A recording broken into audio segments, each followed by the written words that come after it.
누가복음 16장 27절부터 29절까지 말씀입니다.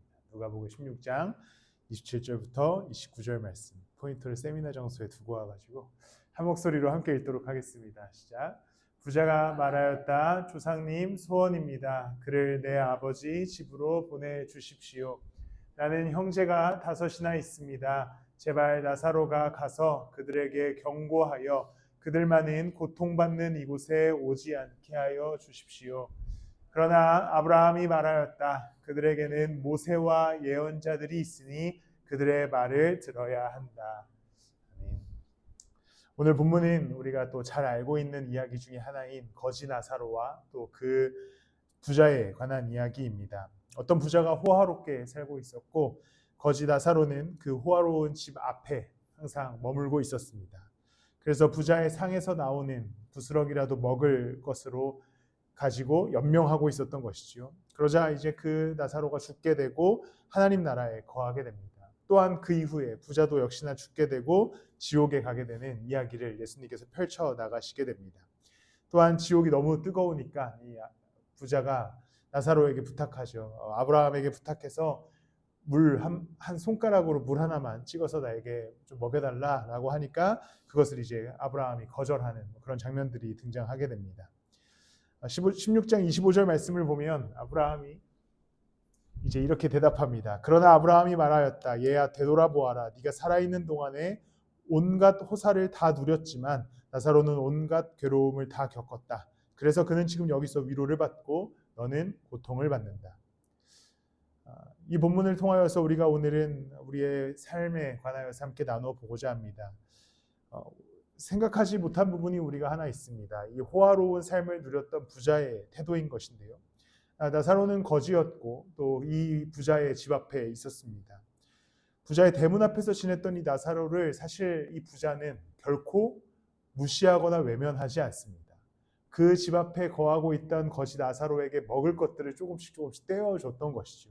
그것이 풍족하게 주진 않았을지언정 어느 정도의 구제를 실천하고 있었습니다.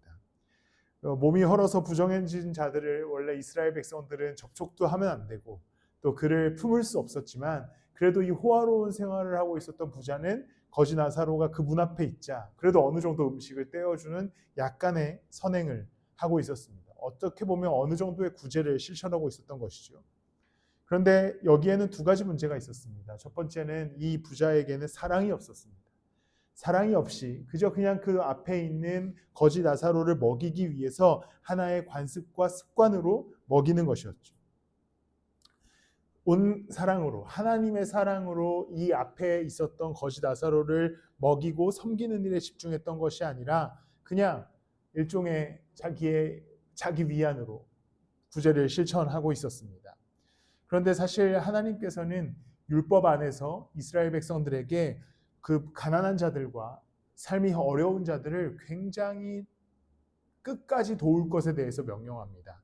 그래서 24장 22절 말씀에 보면 신명기 24장 22절 말씀에 보면 하나님께서 이스라엘 백성들에게 이렇게 명령합니다. 당신들은 이집트 땅에서 종살이하던 때를 기억하십시오. 내가 당신들에게 이런 명령을 하는 까닭도 바로 여기에 있습니다.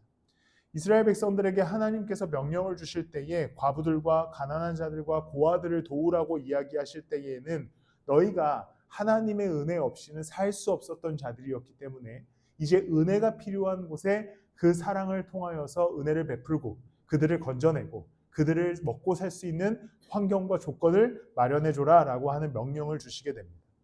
하나님의 명령은 단순히 어느 정도의 구제, 어느 정도의 긍휼의 실천에 초점을 두셨던 것이 아니라 그 가난하고 약자들을 완벽하게 보호하고 지킬 것에 대한 명령이었습니다. 부자는 사실 이 앞에 있었던 거지 나사로를 완전히 방치하진 않았습니다. 어느 정도의 구제, 어느 정도의 긍휼을 베풀고 있었지만 하나님의 말씀 안에서 이 거지 나사로를 완벽하게 구제하고 말씀 안에서 이를 세우는 것에 대해서는 관심이 없었습니다. 아마도 어느 정도 귀찮아서 그냥 약간의 음식을 떼어주는 정도로 자기 위안을 삼고 있었던 것이죠. 우리는 이제 이 땅에서 살아가는 가운데 사실 현대사회에서는 기부 문화도 굉장히 많이 발달되어 있고 또한 교회도 여전히 긍휼과 선교에 관하여서 이야기를 많이 하게 됩니다. 그런데 이 모든 것의 시작점은 어느 정도의 긍휼과 어느 정도의 내어줌을 하면서 우리가 자기 만족을 느끼는 것이 아니라 우리는 먼저 예수 그리스도께서 우리 가운데 주신 은혜, 우리를 죄와 사망으로부터 건져주신 은혜를 가지고 살아가는 자로서 이제 우리도 누군가가 그리스도의 사랑 안에 참여할 수 있도록, 그리스도의 사랑을 누릴 수 있도록 우리가 교회 안에서 혹은 우리가 개인적으로 섬기며 봉사할 수 있는 것이 우선되어야 하는 겁니다. 결국에 어느 정도의 구제를 실천한다고 해서 마음의 위안을 갖고 우리 이제 사진 찍고 이렇게 끝나는 것이 아니라 복음을 전할 수 있는 방법을 찾고 그리고 구원을 나눌 수 있는 그 길을 열어주는 것, 결국 하나님 나라를 함께 맛볼 수 있도록 우리가 함께 고민하고 기도하는 것이 우리 가운데 필요한 교회의 다음 과정인 것이지요. 교회가 열심히 사회에 참여하고 복지를 확대하고 구제금을 늘리는 것도 우리의 역할일 수 있습니다. 그런데 그것보다 더 먼저 되어야 되는 것은 예수 그리스도의 십자가의 은혜가 교회 안에 있어서 그 십자가의 은혜로 회복된 자들이 동일하게 세상으로 나아가서 예수 그리스도의 십자가의 은혜가 필요한 자들에게 복음을 나눌 수 있는 것. 그리고 그 건져냄의 은혜를 누렸던 자와 같이 누군가가 어디로부턴가의 건져냄을 얻을 수 있도록 우리가 삶을 다하고 우리가 교회에서 힘을 쓰는 것이 교회로부터 시작되어서 하나님 나라의 확장에 이르기까지의 우리에게 필요한 어떠한 선행과 구제인 것이지요. 그러니까 결국에 시작점은 내 자신이 예수 그리스도의 십자가의 은혜를 회복하는 것에 있습니다. 이스라엘 백성들이 고아와 가난한 자들을 도우라고 하시는 율법의 명령에 근거했던 것은 너희도 하나님의 건지심이 있었기 때문에 너희가 누군가를 건질 수 있어야 된다라고 명령하시는 것이죠. 그와 마찬가지로 이 땅에서의 교회들이 재정으로 많은 것들을 할 수 있지만 먼저는 교회 안에 있는 성도들이 예수 그리스도의 십자가의 그 긍휼과 그 건져내심을 회복하고 그 기쁨 안에서 세상으로 나아가 세상도 그와 같이 그리스도의 은혜와 그 기쁨을 경험할 수 있도록 애쓸 때에 교회의 일이 진짜 기쁨이 되고 또한 우리가 이 땅에서 섬기는 일들이 기쁨이 될 줄을 믿습니다. 부자가 괴로워하며 아브라함에게 부탁합니다. 물 한 방울만 내달라는 부탁과 함께 또 하나의 부탁을 하는데 내가 형제가 5이 있는데 이 형제에게 좀 찾아가서 이제 이렇게 살지 말고 좀 구제하고 좀 살아라, 착한 일 하면서 살아라는 것을 전달해 달라라고 부탁합니다. 그러자 어떻게 대답하냐면 29절에 보면 그러나 아브라함이 말하였다. 그들에게는 모세와 예언자들이 있으니 그들의 말을 들어야 한다.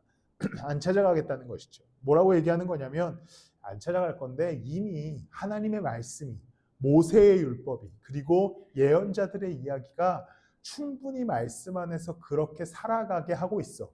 그 말씀대로만 살아가면, 그 명령대로만 살아가면 너희의 형제들이 구원을 얻을 수 있어. 그런데 그렇지 않기 때문에 문제가 생긴 거야 라는 것을 지적하는 것이죠. 결국에 오늘 예수 그리스도께서 이 말씀을 이야기하시는 이유는 구제해라, 봉사해라, 섬겨라 라고 하는 것보다 더 높은 차원의 말씀 안에서 말씀대로 살아갈 것에 대한 명령입니다. 율법에 의하면, 말씀에 의하면 그들은 당연히 가난한 자들과 소외된 자들을 섬겨야 했습니다. 그런데 그 말씀대로 실천하지 않고 있었던 당시 이스라엘 백성들을 향하여서 예수 그리스도께서 엄청난 뼈저린 지적을 하면서 말씀에 보면 모세와 예언자들의 이야기에 보면 우리에게 어떻게 살아가게 하는지를 충분히 이야기하고 있는데 그것대로 살지 못하고 있는 이스라엘 백성들을 지적하는 것이죠. 많은 현대사회에서 교회들을 향하여서 구제와 봉사에 관한 이야기를 하게 됩니다. 긍휼을 실천하라, 선교하자. 그런데 이 모든 것의 시작점은 말씀대로 교회가 세워지는 것에 있습니다. 그러니까 이스라엘 백성들을 향하여서 예수님께서 이 말씀을 하시는 것은 이제 앞에 있는 나사로와 같은 이들을 도와, 섬겨라고 하는 것보다 더 앞선 차원으로 우리에게 말씀하신 모세의 이야기와 예언자들의 이야기를 듣고 순종하라는 것에 있었습니다. 그렇게 순종하다 보면 우리가 아까 읽었던 신명기 말씀과 같이 가난한 이들을 돕는 것은 당연한 이야기가 되는 것이지요. 결국 봉사와 복지, 긍휼에 관한 이야기를 하기 이전에 교회가 말씀 안에서 제대로 세워지는 것, 그리고 앞에 이야기한 것처럼 예수 그리스도의 사랑이 회복되어지는 것, 그 안에서 교회가 건강하게 성장해 나갈 때에 자연스럽게 그리스도의 사랑이 흘러나가고 그 사랑으로 이 세상과 이 땅을 섬길 수 있는 힘이 생길 줄을 믿습니다. 결국에 우리가 함께 기도해야 할 것은 주님 교회에 여러 가지 재정들이 생겨서 섬기고 나눌 수 있게 해주십시오라고 하는 기도보다 더 근원적으로 우리 교회가 말씀 안에서 세워지게 해주십시오. 그리고 예수 그리스도의 사랑을 회복하게 해주십시오. 이 두 가지가 회복되어진다면 자연스럽게 말씀 안에서 세워진 교회는 그리스도의 사랑을 가지고 이 땅과 이 도시 안으로 나아가게 될 줄을 믿습니다. 부자는 충분히 할 일을 하고 있다고 착각했을 겁니다.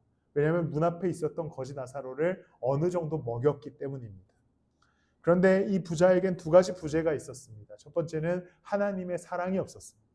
하나님이 나를 건져주셨다라고 하는 사랑 안에서 이 사람을 도왔던 것이 아니라 그냥 자기는 호화로운 삶을 누리는 가운데 적당한 구제를 실천하고 있었습니다. 두 번째는 말씀대로 살지 못하고 있었습니다.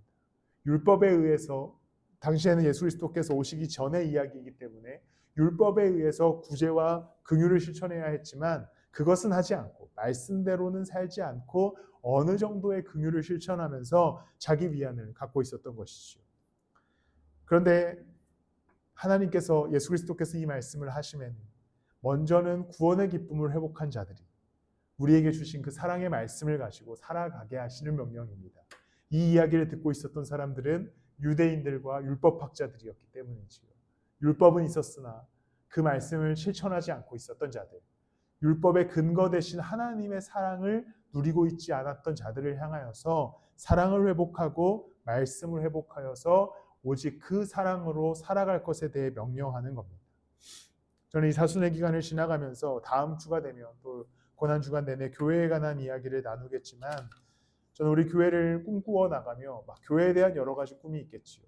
교회가 나아가서 선교도 나가고 또 봉사도 하고 긍휼 사역을 하는 것들에 대한 기대도와 꿈도 있겠지만 무엇보다 그것이 먼저 되는 것이 아니라 말씀 안에서 교회가 세워지고 예수 그리스도의 사랑의 감격이 회복되어지고 이 두 가지가 기둥처럼 세워져서 그 나머지 일들은 자연스럽게 가지가 쳐지는 것이 확장되어지는 것이 우리 교회가 꿈꾸는 교회의 방향성이 되기를 소망합니다. 또한 이것은 개인의 삶도 마찬가지입니다. 우리는 이 땅을, 이 사회를, 나의 삶을 그리스도인으로서 살아갑니다. 어느 정도의 착한 사람으로 그리스도인으로서 살아갈 수 있겠지요. 그런데 그 모든 것의 근거는 먼저는 말씀 안에서 살아가는 것이 우선되어야 그 이후에 일어나는 나의 선한 일들이 영향력이 끼쳐지게 될 것입니다. 또 하나는 내가 이 땅을 살아가는 삶의 걸음이 의무와 어느 정도의 규칙으로서 누군가에게 착한 사람이 되는 것이 아니라 예수 그리스도께서 나를 건져주심에 대한 기쁨, 그 은혜를 누리며 그 즐거움을 경험하며 사랑으로 누군가를 섬길 수 있는 삶이 되기를 소망합니다. 결국 우선되어야 할 것은 말씀 안에서 그리스도의 사랑을 회복하고 그리고 그 안에서 내가 할 수 있는 일들을 해나가는 것, 그것이 우리에게 필요한 그리스도인 된 삶, 건강한 교회의 모습일 줄을 믿습니다. 말씀을 마무리합니다. 교회는 이 땅 가운데 주님의 은혜로 또 주님의 명령으로 부르심을 받은 교회입니다. 또한 우리의 삶도 마찬가지로 그리스도의 계획 안에서 그분의 창조로 이 땅 가운데 우리가 심겨졌습니다. 그렇다면 당연히 하나님 나라를 일을 위하여서 그리스도의 사랑을 가지고 이 땅을 살아가고 교회를 세워나가야 합니다. 그런데 그 모든 것의 근거는 말씀으로 교회와 우리의 삶이 세워지는 것. 그것보다 더 중요한 것은 예수 그리스도의 십자가와 그분의 부활하심을 믿는 믿음 안에서 사랑을 회복해 나가는 것에 있습니다. 우리가 그렇게 먼저 말씀으로 그리스도의 사랑으로 내 삶을 회복해 나가고 교회를 세워나갈 때 그 이후에 주님의 일들은 자연스럽게 성령께서 하실 줄을 믿습니다.